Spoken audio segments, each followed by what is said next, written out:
Salut, j'espère que vous allez bien par la grâce de Dieu. Je suis le pasteur Kevin et aujourd'hui je suis là pour vous présenter l'épisode numéro 13 de notre série Garde ton cœur plus que toute autre chose. Alors nous avons commencé une série très intéressante et si tu n'as pas encore regardé les autres épisodes, je t'encourage à les regarder. J'ai partagé 7 raisons pour lesquelles nous devons garder notre cœur plus que toute autre chose. Amen. Et la semaine passée, j'ai commencé par voir avec vous comment nous pouvons garder notre cœur. Nous avons vu que la première étape, c'est d'accepter Jésus-Christ dans notre cœur pour recevoir le Saint-Esprit qui va nous aider. La deuxième étape, c'est de serrer la parole de Dieu dans notre cœur. Et nous avons vu pourquoi la parole de Dieu est importante. Aujourd'hui, nous allons voir une nouvelle étape pour garder son cœur.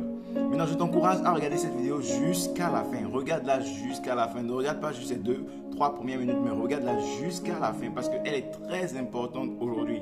Alors, tu dois savoir que tu es la seule personne qui peut garder ton cœur plus que toute autre chose. Dieu ne peut pas le faire pour toi. Ton mari ne peut pas le faire pour toi. Tes enfants ne peuvent pas le faire pour toi. Et la Bible n'a pas dit garde ta famille plus que tout, garde ton salaire plus que tout, garde ton emploi plus que tout, garde ta femme plus que tout. La Bible a dit garde ton cœur plus que tout parce que tout dépend de ton cœur. Et aujourd'hui, j'ai découvert un verset dans Jacques 5,8 qui dit vous aussi soyez patients, affermissez vos cœurs, rendez vos cœurs fermes, forts, car l'avènement du Seigneur est proche. Donc c'est notre responsabilité d'affermir notre cœur, de garder notre cœur plus que toute autre chose. Amen. Personne ne le fera pour toi. C'est pourquoi je te montre les choses que tu peux faire pour garder ton cœur. Et si tu fais ces choses, ta vie va changer.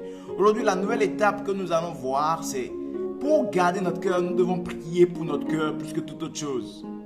On a vu accepter le Seigneur Jésus dans notre cœur, qui nous donne le Saint-Esprit pour nous aider, et serrer la parole de Dieu dans notre cœur. Aujourd'hui, nous devons prier pour notre cœur plus que toute autre chose. L'une des requêtes que tu dois présenter, l'une des choses que tu dois présenter à Dieu en prière plus que toute autre chose, c'est ton cœur. Pourquoi? Parce que la Bible dit que les sources de la vie dépendent de ton cœur. Donc prier pour ton cœur, c'est prier pour les sources de ta vie. La Bible dit que les chemins tracés de Dieu sont dans ton cœur. Prier pour ton cœur, c'est prier pour les chemins tracés de Dieu pour ta vie. La Bible dit que heureux ceux qui ont le cœur pur, car ils verront Dieu. Prier pour ton cœur, c'est prier pour que tu puisses voir Dieu.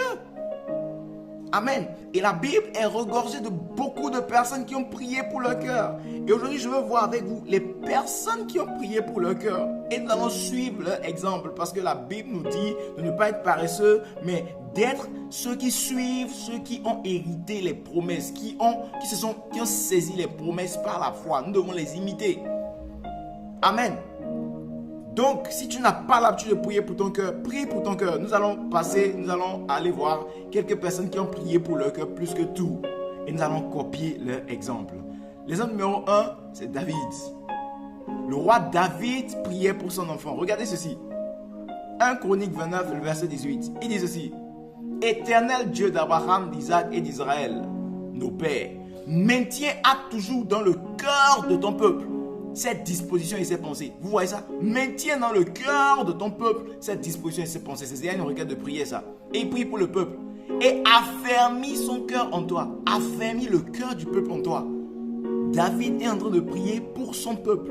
Voilà déjà une très bonne requête de prière. Amen. Ensuite, verset 19. Donne à mon fils Salomon un cœur dévoué à l'observation de tes commandements. Il n'a pas dit donne à mon fils Salomon la prospérité. Donne à mon fils Salomon la protection, la longévité. Il a dit donne à mon fils Salomon un cœur dévoué à l'observation de tes commandements, de tes préceptes et de tes lois, afin qu'il mette en pratique toutes ces choses et qu'il bâtisse le palais pour lequel j'ai fait des préparatifs. Aujourd'hui, je vais faire plus de 5 minutes. Donc, suivez-moi jusqu'à la fin. J'ai des choses très intéressantes et importantes à vous montrer.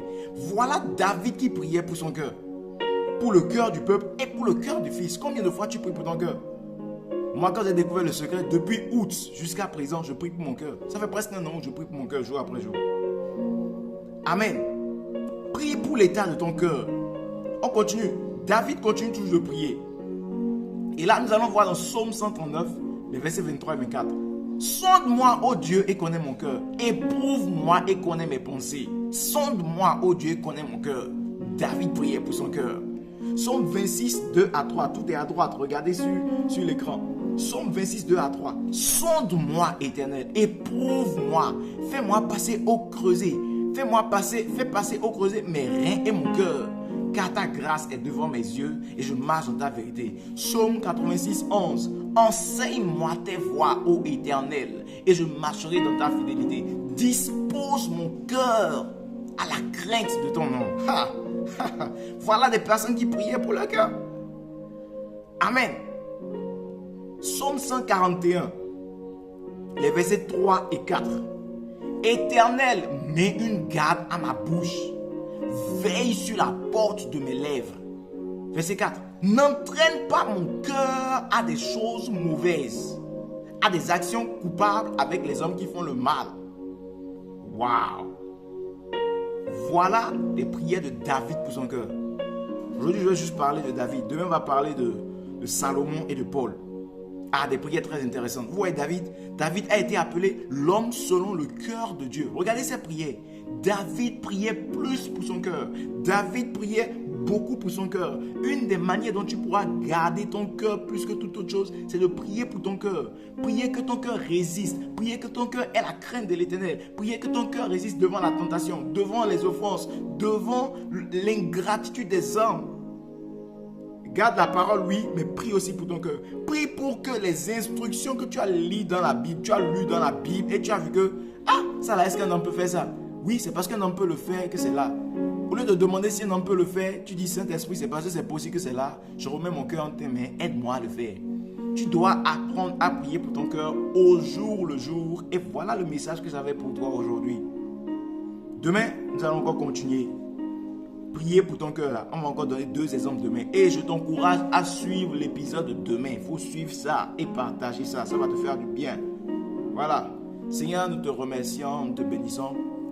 Et comme David, je veux prier aujourd'hui afin que tu disposes nos cœurs à la crainte de ton nom.